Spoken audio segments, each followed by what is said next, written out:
Tate Taylor directed the season final of Palm Royale. I'm Matt Noble of Gold Derby, and I wanted to start by asking you, Tate, what did you want to leave the viewers with in that finale?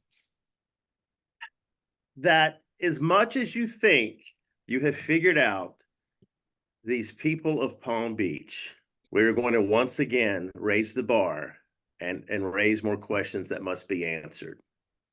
And so that's what I want. I want, even though we don't really have water coolers anymore because no one goes to the office, I want the water cooler meltdown.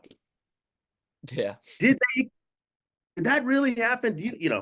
Just like almost like I shot JR days way back when. Oh, I love it. But also I want them to really relish in the emotional release that Maxine's character has. Yeah. And let's say you were going to the water cooler the day after watching that final, what's the first thing you'd have to say, or the question you'd have at the top of your mind? Is Robert going to be okay? Yeah. And the second one would be, what's going to happen to Doug and Maxine after what she has just learned? Yeah. And then the third one is, why are they all in this room speaking with her? Yeah. What have we just watched 10 episodes of that was really happening?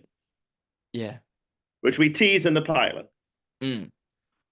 What did you what surprised you the most when you're reading that screenplay for the first time? We've been teased in episode 9. It's just going to be this fun moment in the beach ball.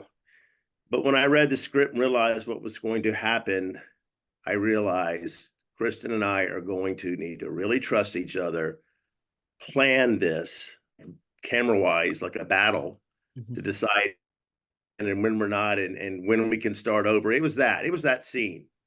I knew it was a very busy episode, and that was a whole other piece of business, but it was that moment. Yeah. What was the most important choice that you made directing the episode? I was very happy that I had a side open to the ocean. A lot of my worries was that since there was so much going on, because I wanted that intimate moment where he's like, I love you, we're selling the club, come here. And then when she's singing the song and she sees Mitzi leaning to his ear and she gets it, myself, well, I want to make it worse. And Douglas rise up and go get Maxine's chair that she had been sitting in the whole party to lower his lover next to him. I really thought about that beautiful two-person scene where he says, let's have the house. And I'm like, how can I wreck it? Yeah. And just rip out our heart. And that was one of those moments.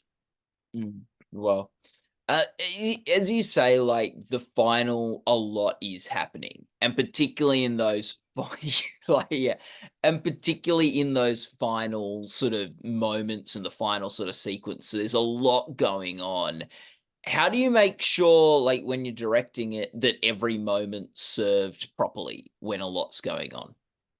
With a pencil and a lot of paper. Yeah. I have never storyboarded something so much in my career, because I was passing a torch, if you will, and I had to have, elegant ways to cut. So I often had Kristen Wiig just dancing behind a scene so we could cut to her moving. It feel like she was pulling camera to yet another moment. So I just told him what I needed. I told him where curtains needed to be. I said, a mermaid can't be there. She's got to be over here. I need a flower arrangement here to hide what's going to be over there. And I realized that it was important as the scene worked, so it would flow. Yeah. I didn't want it to feel cutty at all. I mean, yeah. So I used Kristen dancing funny, and I used Alice. I used a lot of the actors dancing to take us to another surprise moment. Mm. Do you have a favorite part of the episode? Yes, Maxine's breakdown, revenge, rawness. Mm. She's been so happy for 10 episodes, so hopeful for people, and who doesn't just fantasize about doing what she got to do? Mm. And she's saying to these people of Palm Beach everything we've been thinking the whole time, and she finally came to that conclusion. It was just beautiful. I Yeah. mean, shooting her doing that to a lot of people's eyes. Yeah. We've all been there. Yeah. You directed The Help, the Oscar-nominated film, The Help, the Oscar-winning film, The Help, because Octavia Spencer. Yes, yes. What was it like working with Allison again? What's like, what's something fun about directing her? Because yeah, especially that final, she does some fun stuff. Uh, Allison, as we all know, so incredible, but she's also so professional and polite and loves direction and will just do what you want her to do. Mm. But she often does something you weren't expecting, and it just elevates the scene to a whole other level. So I like to work with the same people as you've noticed.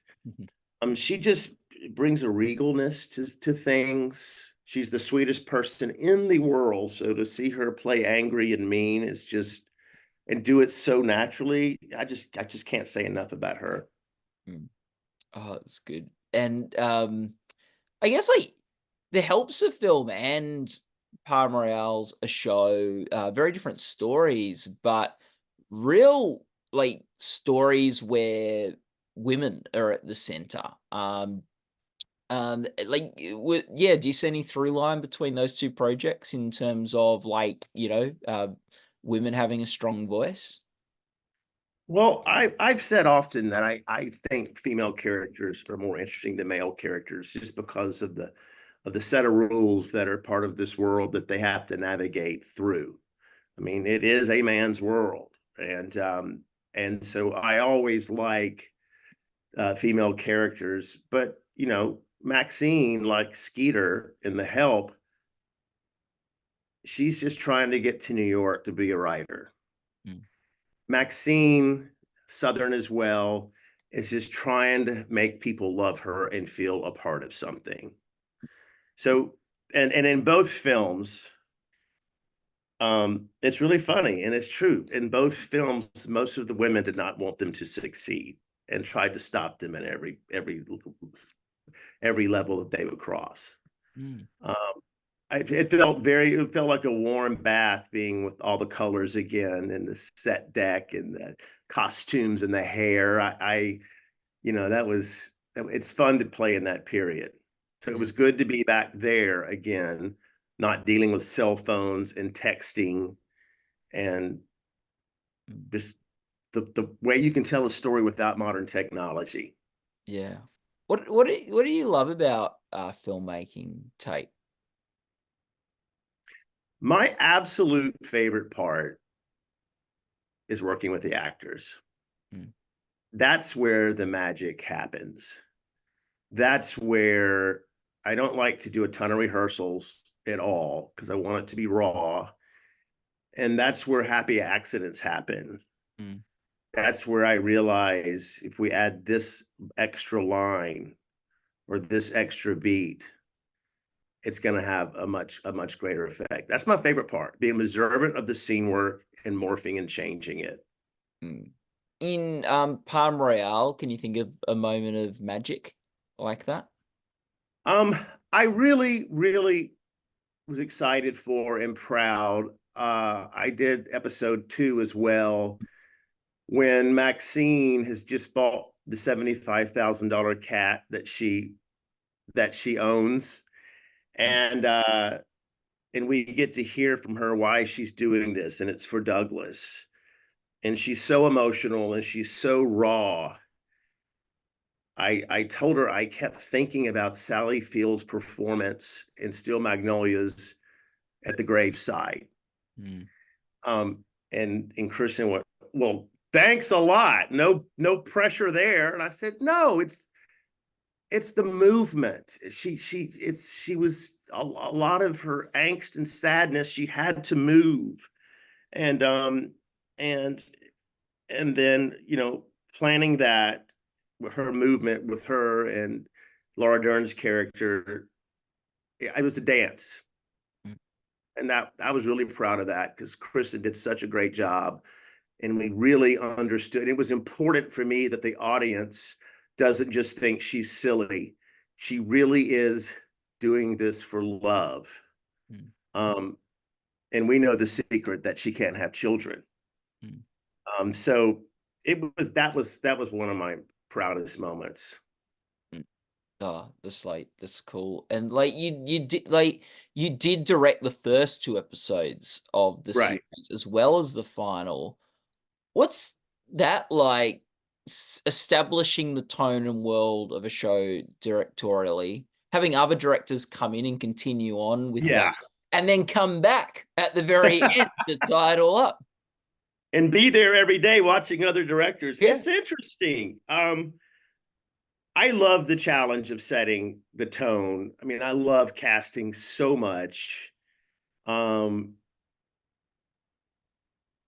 It's fun. It really doesn't frighten me. It's a gift to get to do that because something can be written and something can be cast, but a show's going to tell you what it is when all the ingredients fall into the cauldron together. And it's fun as a director to recognize that and to morph it and to work with this crew and writers and just directorially and story wise say, I need this, I don't need that, can we change this, and to be trusted. It's a great feeling.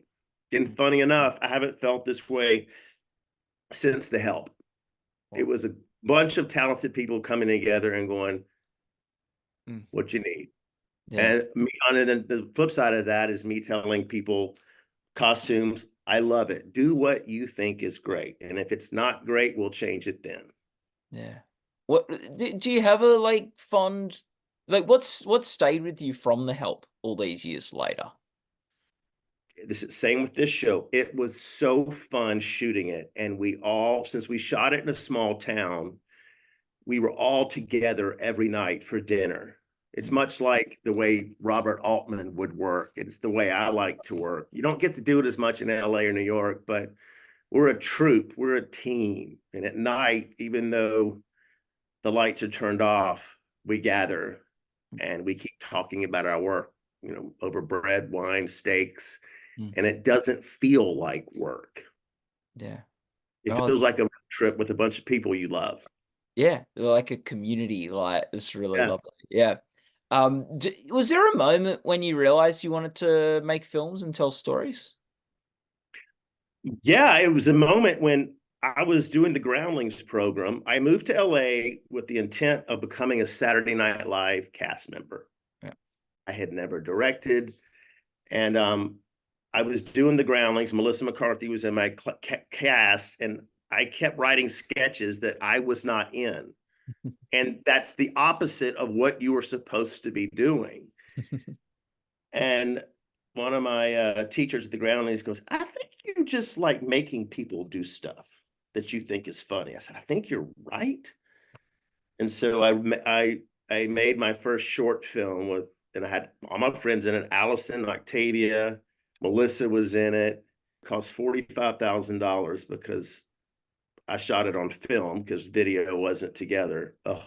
And put it together. And I wrote, directed, produced, and I acted in it. And I hated acting in it. I just wanted to not be in the scene. And that's when I realized I was a filmmaker. Well, that's what I wanted to do from a short film on a credit card. If you had told me when I moved to Los Angeles that I would be a writer, director, producer, I'd have been like, no, I'm going to be on SNL. Yeah. And how like sort of full circle that we're now talking about you directing Kristen Wiig, one of the great SNL actors.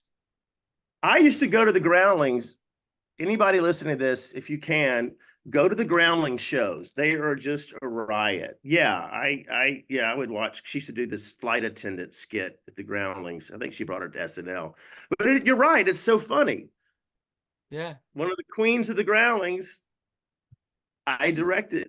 You're exactly right. But you know what's cool about that? What? Having been trained as an actor and trained in improv, she and I had a great banter. A lot of like, yeah, yeah, and then that happened, and it was just like, got it. So that was fun. Yeah. And like I imagine as like we often think of actors with improvisational skills, but a director can yes and things too in telling stories. I Yeah, would guess. Yeah. yeah. I am that director that often doesn't yell cut because I want to see what their instincts are Yeah. beyond. Some Oh, actors like Allison can't stand that. Kristen Wiig loves it. yeah. Oh, that's classic. Did you like was there this great can you think of a moment from Palm Royale where you added something on or like there was just some lovely organic moment that wasn't planned? Yeah, and I think it's the first or second. I think it might be the first episode when the women are are in the steam room, Mm. and they're Julia Duffy's in there, and I have them framed up, and Allison was so much taller than Miss Duffy, and Kristen's being made fun of, and they're talking about how Kristen was pregnant, and that's why they got married. And Julia delivered her line so funny. She just was basically a ditz. And I said, this is going to be a running theme. I said, Allison, say something mean. And it created this fun running joke that Julia loved, that Allison was always basically calling her a dumbass the entire show. That was fun. Oh, Little bits like that yeah. are a lot of fun. Yeah. And And just that just came to me in the steam room. I mean, Allison's sitting next, and I was just like, and then we just kept doing it. And that was a fun discovery for me. I love it. Tate, to quickly finish off, how would you what do you love most about Palm Royale? Anything is possible on this show. I like it. Anything is possible. And what I love about it at this time in our world of tension and division, it's been a wonderful antidote to all that. Just pure fun. Anything is possible. It makes me think of the Blues Brothers movie where anything was possible. Yeah. That movie influenced me more than anything. And there's a whale on the beach. Blues Brothers movie would have done that. I often think that way. And that's it. Anything can happen. There are no rules, and go with the flow. There you go. The Lord works in mysterious ways and That's true. yeah, and Tate, thank you so much for your time today. People watching this interview can go to goldderby.com to follow the Emmy Awards and watch other interviews. And Tate, thanks so much for the time. Best of luck with the Emmys for Palm. Thank you. I appreciate that. This is exciting.